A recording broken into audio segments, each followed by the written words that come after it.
Hello and welcome to the Divorced Dadvocate, where we help dads create a healthier, less traumatic divorce. My name is Jude Sandoval, and I am your host.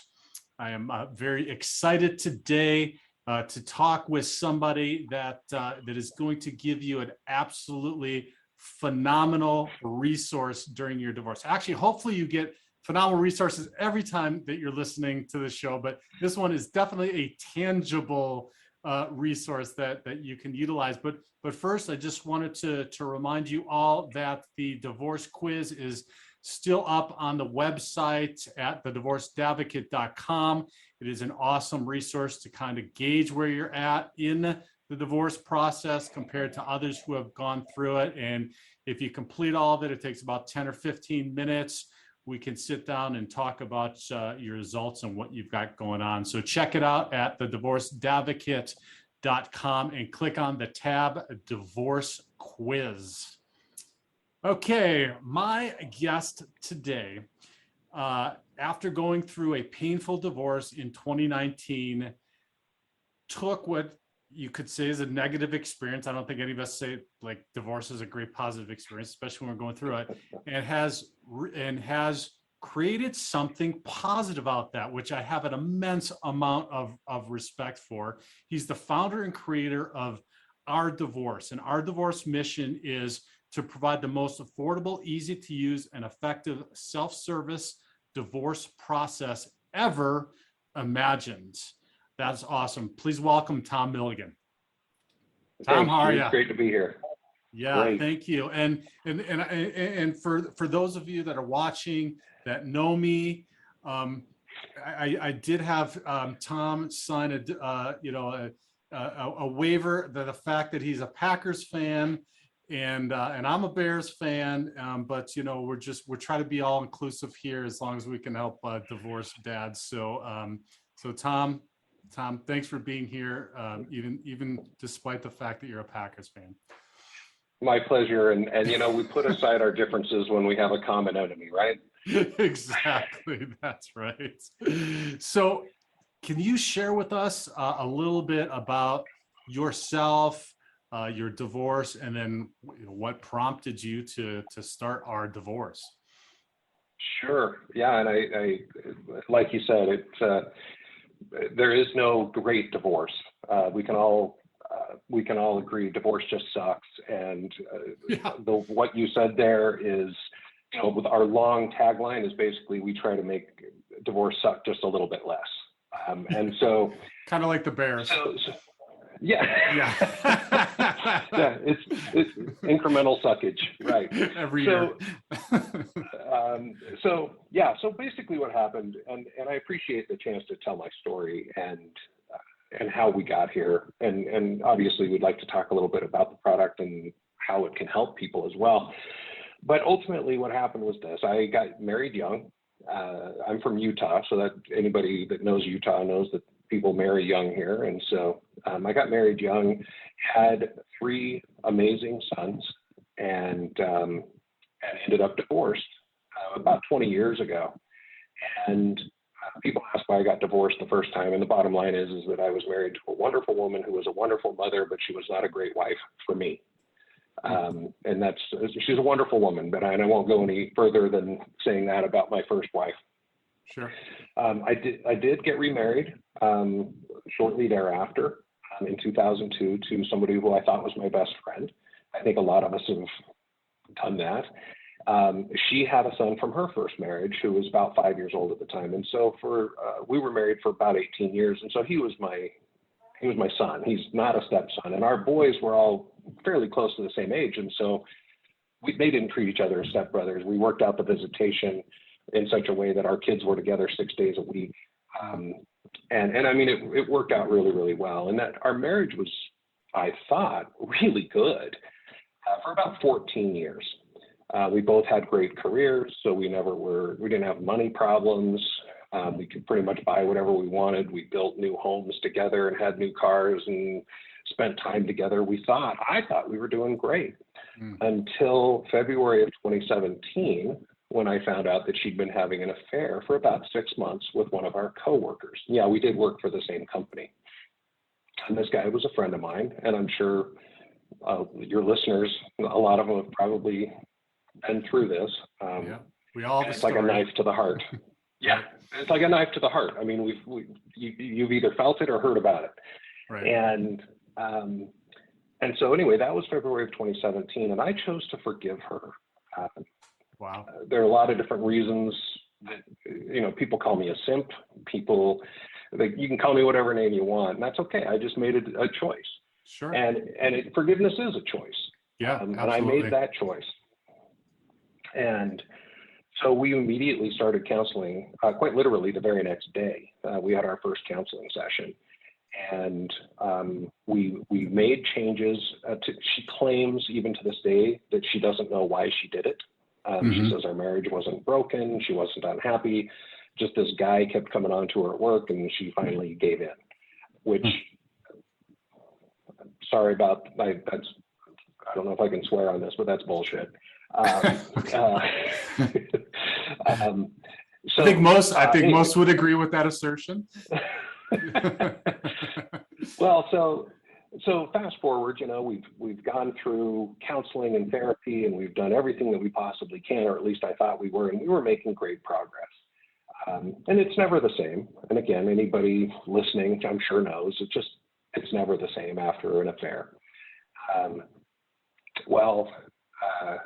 In the fall of 2019, she started having what I later learned to understand is an emotional affair with yet another coworker. We had both left that company, and we were both working for another new company. And she hooked up with, and again, emotionally hooked up with this guy. And I would say it's possible that they had a physical relationship, but he lives in Philadelphia. We lived here in Salt Lake. So it was pretty tough for them to have any sort of a physical relationship. Anyway, so when that came about, obviously it hurt even worse. I think anybody who's been through this knows an emotional affair hurts 1,000 times worse than a physical affair. Sure. But we ended up separated, and I went into the Ramada Inn in Draper, Utah, in case anybody ever wants to put up a monument to this. But I spent well, maybe that'll become 16. our divorce headquarters in the future, right? When you guys get Right. Worldwide, it'll be worldwide headquarters. You can buy the Ramada and turn it into our divorce headquarters. Anyway, love it. Yes. So I was sitting in that hotel room, and despite the fact that she was having this emotional affair, I was still trying to salvage the marriage, because I thought, again, not understanding what an emotional affair was, I thought it was salvageable because there hadn't been the physical component yet.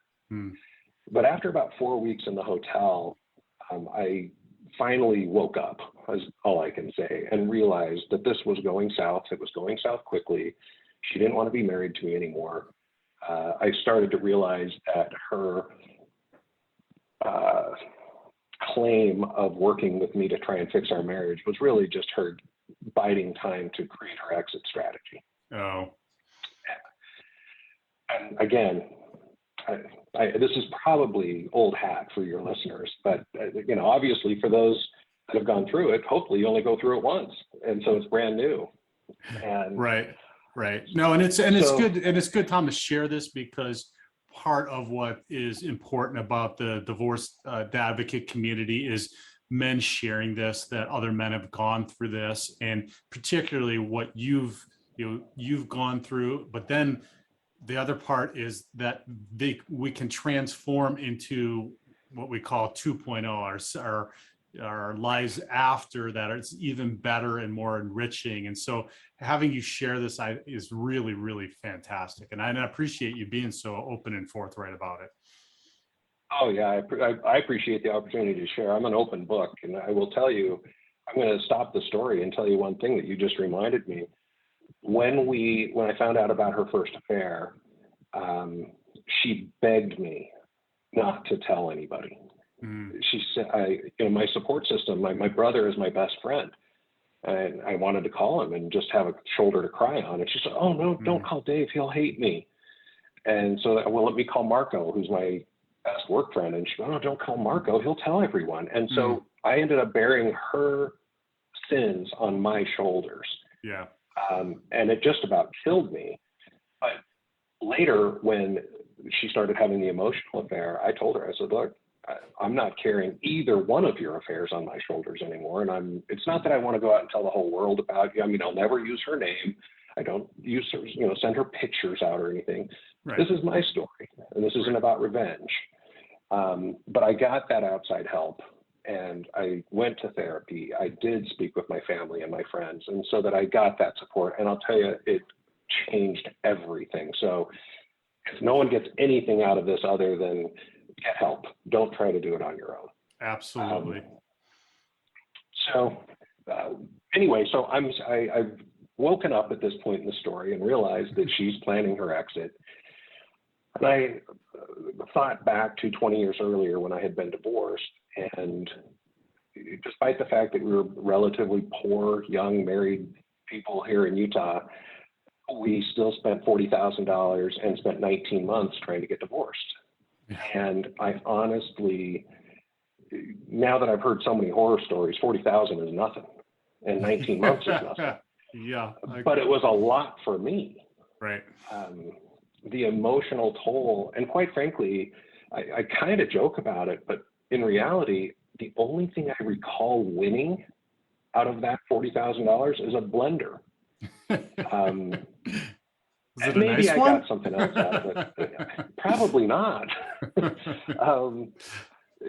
if you spend 19 months to win, you should win a lot more than a blender. Sure. So as I sat there in the Ramada Inn, I realized that I was headed for another divorce, which just crushed me.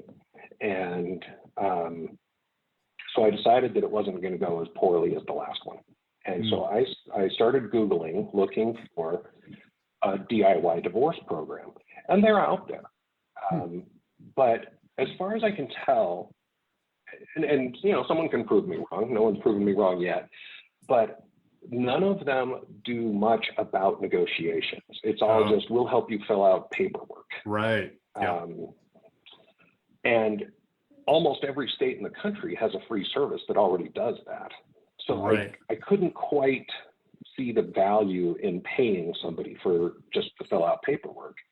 Right. So I sat down and I spent the entire night. I did not sleep that weekend, basically.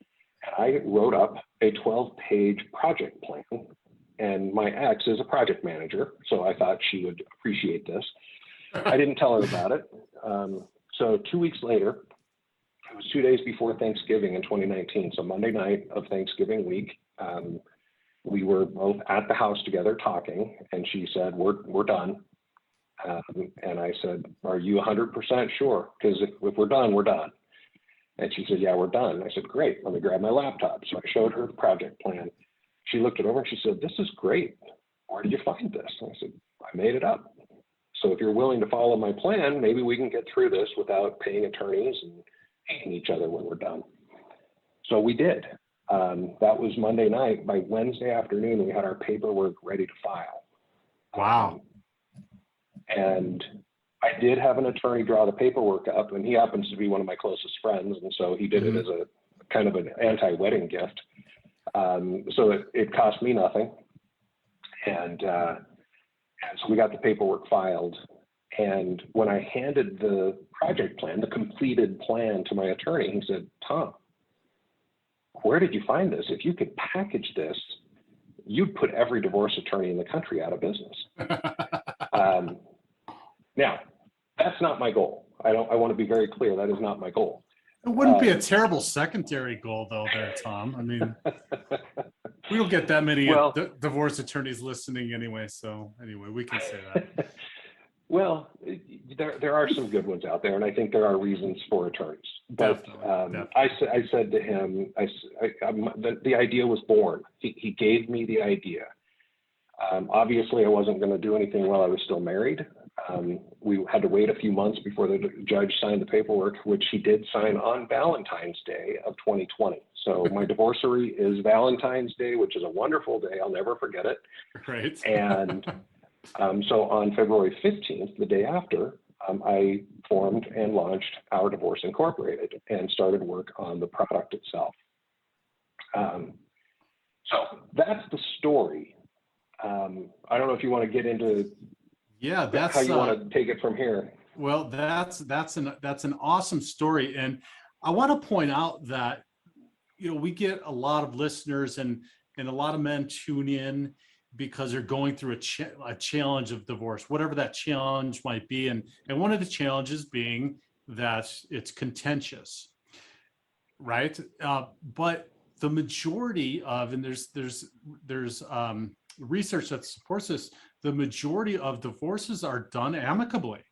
Something like 90+%. It's really the small percentage of them that end up like mine. That was just an absolute, you're going through the fighting nonstop, and it's just a really difficult and challenging time. But the majority of them are done amicably, and so that's why I think that this is fantastic, because if you can do that, and if you are mature, and if you do, you can communicate, at least in the slightest, that your product is this creates such a huge opportunity to take that money, and not that money is the most important thing in the world, but hey, look, if we can save $40,000 over and then invest that over a certain period of time, and that's going to help our children, it's going to pay for college, et cetera. We can do a lot better things with that than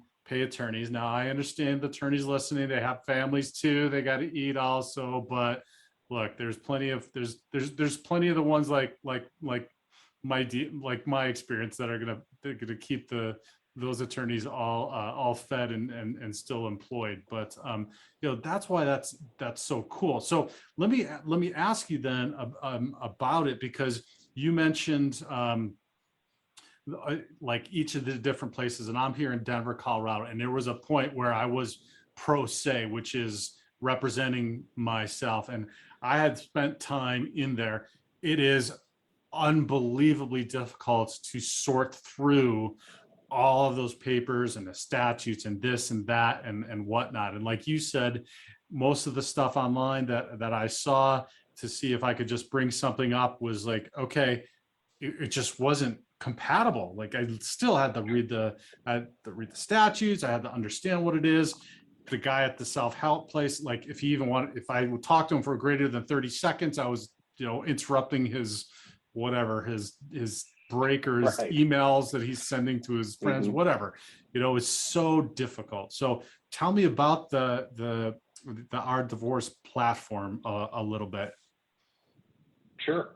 So the easiest way to understand it, and then I'll talk a little bit about how we built it, but the easiest way to understand what we do is to compare us to TurboTax. Before TurboTax, I'm old enough to remember when you went down to the post office and picked up your forms.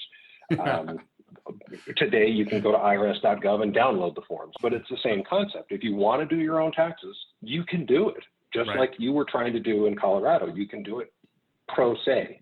Right. And again, pre-TurboTax, the only other choice was to hire an accountant. You either did it yourself or you hired an accountant. Well, TurboTax comes along and says, you know what?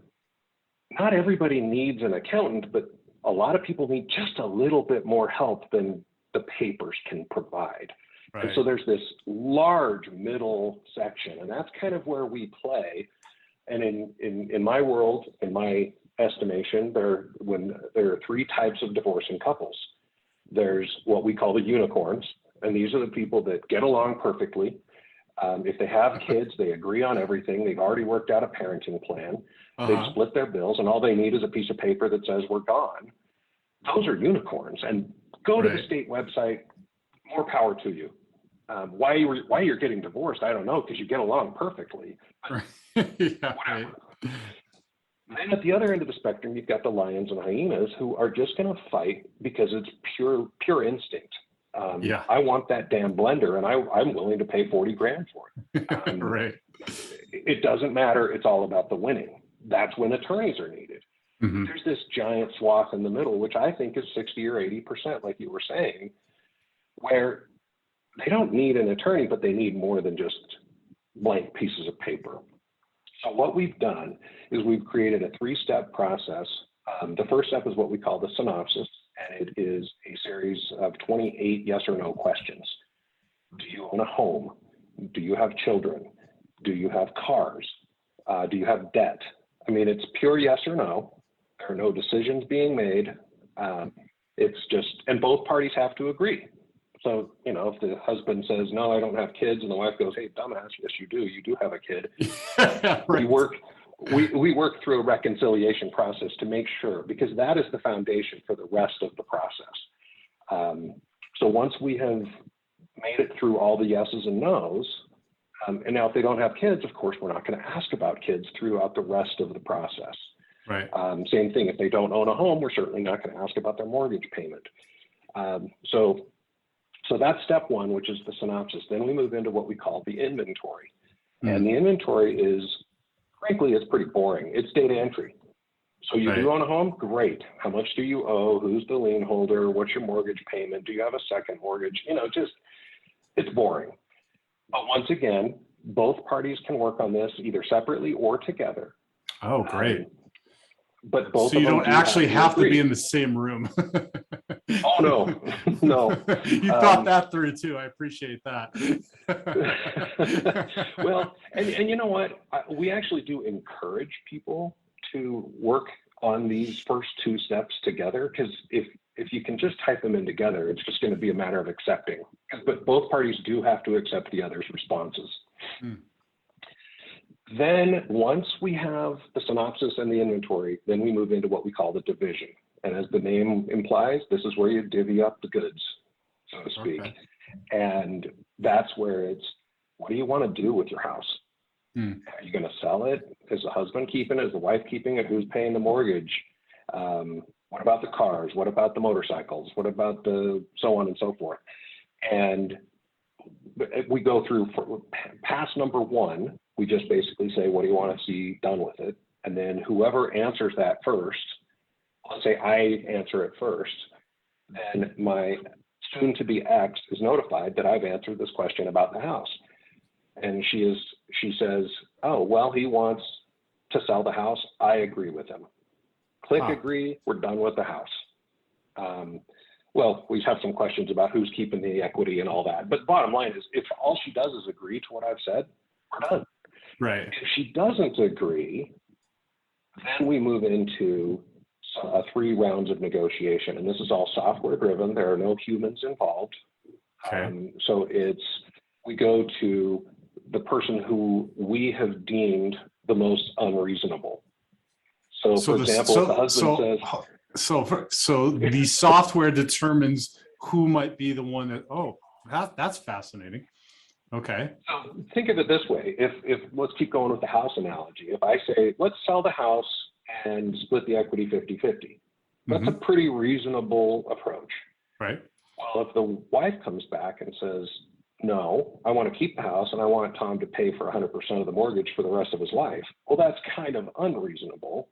And so we go to her and we say, hey, look, here's where you both landed. Can we meet somewhere in the middle? Now, we don't make suggestions. We just say, can you meet somewhere in the middle? Here are some options.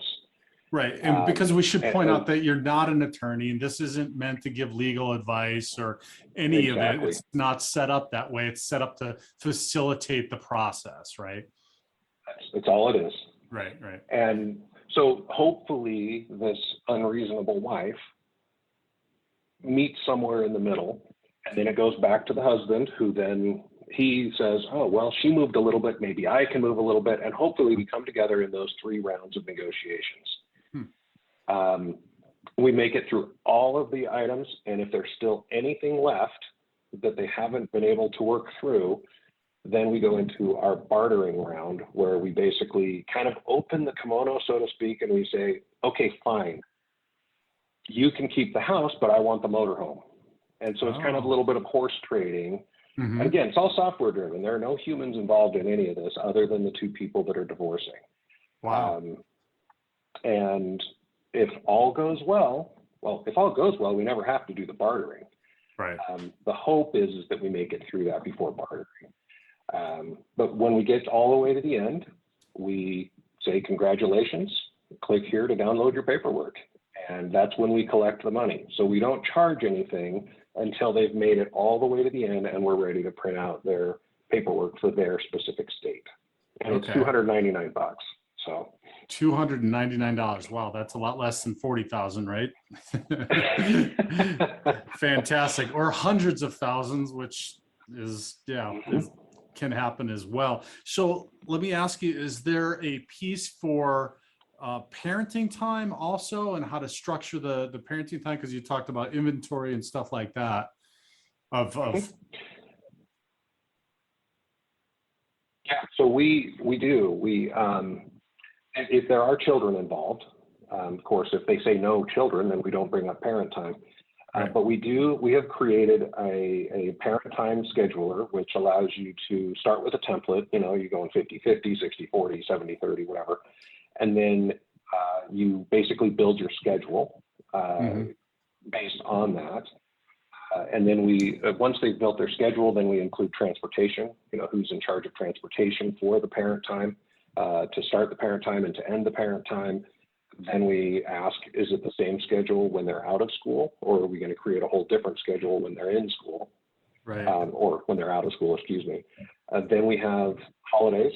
So we have all of the major holidays and the ability to create custom holidays. And what we did with the holidays as well is it's not just, say, Thanksgiving Day.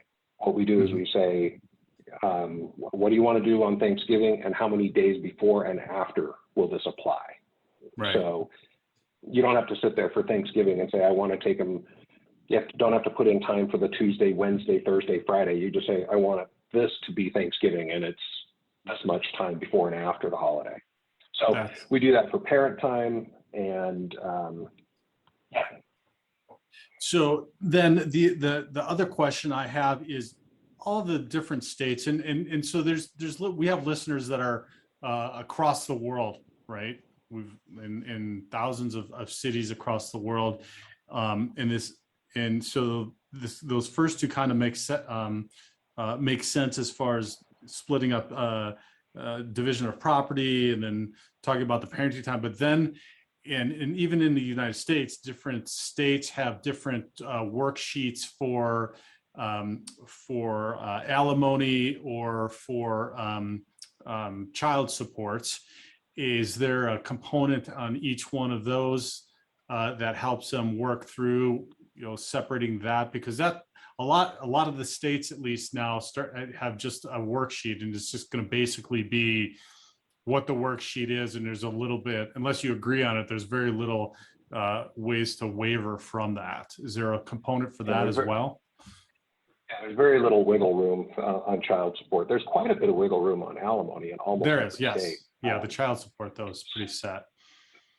So originally what we had intended and what we had actually started to do is try to build a calculator for every state. And we quickly learned that is a fool's errand. And we have met with different companies who claim to have built child support calculators for every state, and they have not. No matter whatever you Google, every one of them has about 1,000 disclaimers on it, and none of them are accurate. I've tested them against half a dozen states, and they never come out the same. So what we've chosen to do is when you reach the child support section of ourdivorce.com, we basically send you to your state's child support calculator. So if you're in Colorado, we have a link in there that says, click here, follow these steps. And then the next step is we say, enter the results here, which are really, it's just who's paying whom and how much. And then we say, upload the documents that you downloaded from Colorado State's website. Right. And then we attach them to the paperwork. So that's the one piece of it that we didn't build that because we knew that we couldn't. It's impossible, I think. Well, it doesn't, and if it's already out there, and like you said previously, that all these documents are out there and all those calculators are out there at each of the state or the county levels, where the divorces are happening. So yeah, that makes sense just to be able to link, but there is the opportunity to find the resource and then just go through. It's usually just a spreadsheet. I mean, that's what I've seen in all of my attorneys that I've used, and that I've seen in the self-help resources at the county level as well. So so then it spits this out, and it's just nice and neat for you to literally, if you want to, go and file in whatever jurisdiction you're filing at. Now, let's talk for a second though about the positives or negatives, and just get your feedback on, this is great, this is, you know, you've put everything into this, you've thought about it, you're being conscientious, you know, hopefully you're more on that unicorn end of the spectrum, right? And going through this, but what about like stuff you haven't maybe thought about? Do you feel like maybe you should have an attorney? I mean, you said you had an attorney review yours just to make sure, maybe have a financial planner review just to make sure you guys all did everything, because that's not going to hurt anything, particularly if you're looking for win-wins, right? Yeah. So the risk when you speak to an attorney, and I think the reason that so many of us have a negative view of attorneys is the churn and burn aspect of it. Yeah. I mean, I'm sure I like to think, at least, that most attorneys are good, honest people just trying to make a living and help people.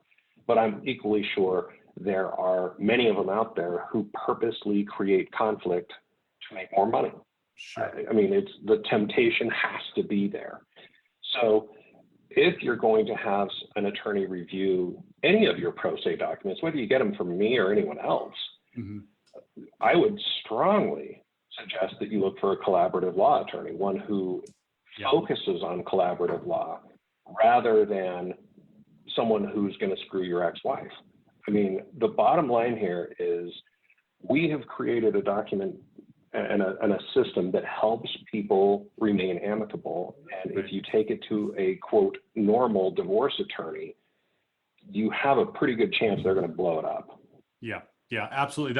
And that was a point that I was getting to, is there are attorneys that, and for those listening, collaborative attorneys are attorneys that work from a different perspective, which is you're looking to figure out ways to get this done without, without having to go to a hearing, without having to go to court and get in front of a judge or a magistrate who's then going to make the decision for you. So you're collaborating on that.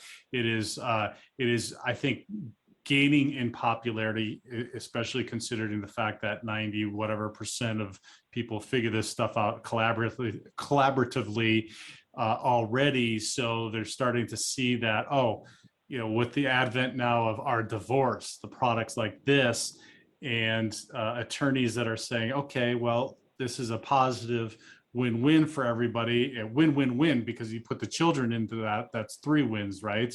That this is a better way to go, which I absolutely advocate. Now, I also advocate that you really need to have the professionals look at it, a professional look at it, because what you don't know, what you might not have thought of, you might not have thought of some of this stuff in the laws everywhere.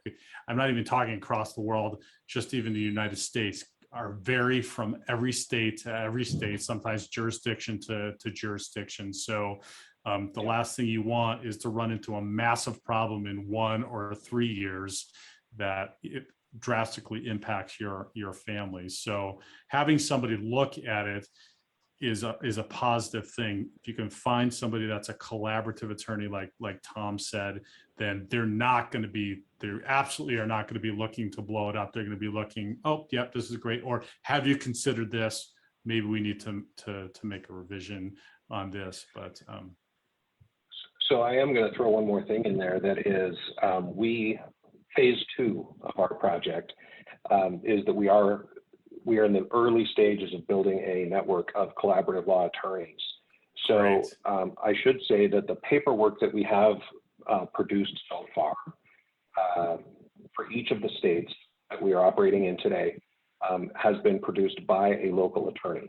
So we actually have attorneys in each state that have produced this paperwork that are collaborative law attorneys. And we are working with those attorneys so that couples that meet one of two criteria, either they failed our process and they need a little extra help to get through it, not a full-blown court thing, just maybe some extra help. Sure. Then we have a group of people to refer them to. And then also for those couples who at the end of it think, you know what, maybe we need somebody to review this really quick.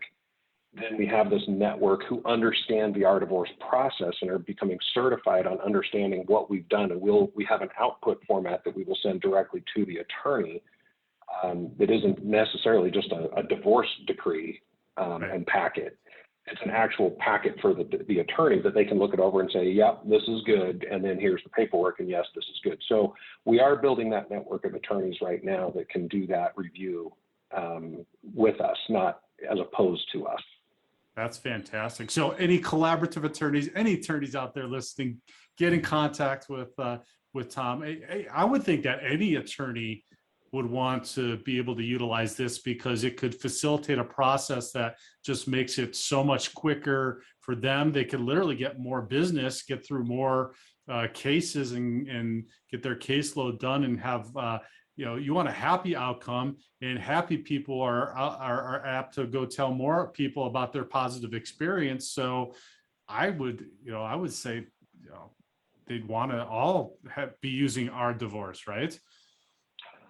Well, I would like to think so. That's my plug. I love it. To the family law attorneys. There you go. And to all the family law attorneys, I'd love to hear from you. I mean, it's like Jude just said. I mean, the bottom line is that the DIY divorce thing, I didn't invent it. I think we've built a better mousetrap, but it's not going away. And attorneys that are trying to say, oh no, you have to have an attorney. Yeah, well, you know what? Go make some buggy whips. You have to embrace the technology, period. Yep. Yeah. And we're seeing this everywhere with the other disruptors in all kinds of other industries, whether it's financial investments or real estate or anything else with some of these products that make life easier, make difficult challenges a little bit less difficult, suck a little less, right? Like you said, easier. I see that as your tagline, Tom. Like, make divorce suck less, or a suck less. A suck less divorce. Ourdivorce.com. That's a free one for you, right? I appreciate that. All right. So Tom, where can anybody listening find you and check out the product? And I want to point out, and I didn't point it out when you said it, we kind of glossed over it. And I do want to state that you said you can go through all of the software, go through everything. You pay nothing until you figured out what you want on this. You do it all. You can work with your soon-to-be ex on this whole thing, and you pay nothing until you want to print this and actually take it to the court or take it to your collaborative attorney or whatever. Is that correct? And then you said it is only $299 when you do press that print button. Correct. Yeah, and we don't even allow you to click the print button unless you've been successful. So there's literally zero risk here. Wow. And we have couples that have gone through this process in just a few days. We have other couples that have been at it for 6 months that they're clearly not that motivated. It all depends on motivation on both parties, right? And, not everyone makes it through.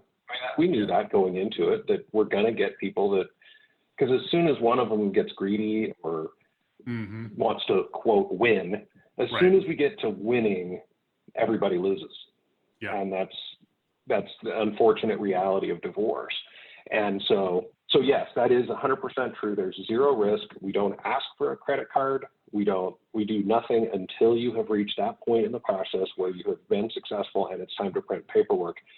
And I should also point out that the paperwork that we do generate, it is state by state. So it's not like some generic piece of paper that only works in Utah. And we do have custom instructions for each state. So Wow. some states require, you got to bring 5 copies to the courthouse. Well, okay, well, we'll tell you that. Some states require a bunch of notarized signatures. Well, we'll tell you that. The only things that we don't fill in on these papers are things like the date of the filing. We don't know how long you're going to take to print the paperwork once you've downloaded. Right. We don't know your case number. We don't know the name of your judge. And those can just be hand filled in when you take it to the courts. Right. Everything else will be completed for you, and you just follow the instructions and you're ready to go. Wow, that's awesome. So the website is ourdivorce.com. Correct, ourdivorce.com. Right, and then I did also fail to mention that that you are a little bit of a TikTok star also. So if people want to find some more information on Our Divorce, that they should go to TikTok and check you out. And what is that handle on? I don't know, little to nothing. Is it a handle, or is it a username or whatever on TikTok that you actually star yourself in? Where can they find you on TikTok? It's Our Divorce, one word. It's just at Our Divorce. Yeah, so that just really quick, that's just a silly little story. My sons, after I got divorced last year, I ended up becoming roommates with my stepson, so my ex-wife's son, and my 2 oldest boys from my first marriage. And so here's this 52-year-old man with 20-somethings, and we had a great time. And they said, "Dad, you should be on TikTok." I said, "I don't even know what that is." And so I downloaded it, and we filmed a video. It took us about 2 hours to put this whole thing together, put it up on TikTok. I created an Our Divorce account, put it up on TikTok, and the next morning I woke up to 1 million views. And we created the hashtag Our Divorce, which has now had over 17 million views on all of our videos. Wow. And so we've had videos with millions of views, 4 or 5. I think the most right now is 4.8 million views on one of them. And who knew that this old fat white guy could be a TikTok's famous person? So if things don't actually work with Our Divorce, the TikTok influencer thing, you've got that in your back pocket as well. So awesome, my friend. And I just want to say, God bless you for taking something that is such a challenge in life, turning it around, creating something that is a positive, that can impact people, help other people, and that just has a ripple effect on people and families. And I sincerely appreciate that you've done that, because that's a credit to the person that you are. So thank you so much. I really appreciate it. And it was such a pleasure and talking. And that just goes to show folks out there, even Packers fans can do fine and good work in the world, and they are good people. So don't judge a book by its cover, or a fan by who the team is that they like. So we'll leave it at that. Tom, it was great talking with you. Take care. Thanks, Jude.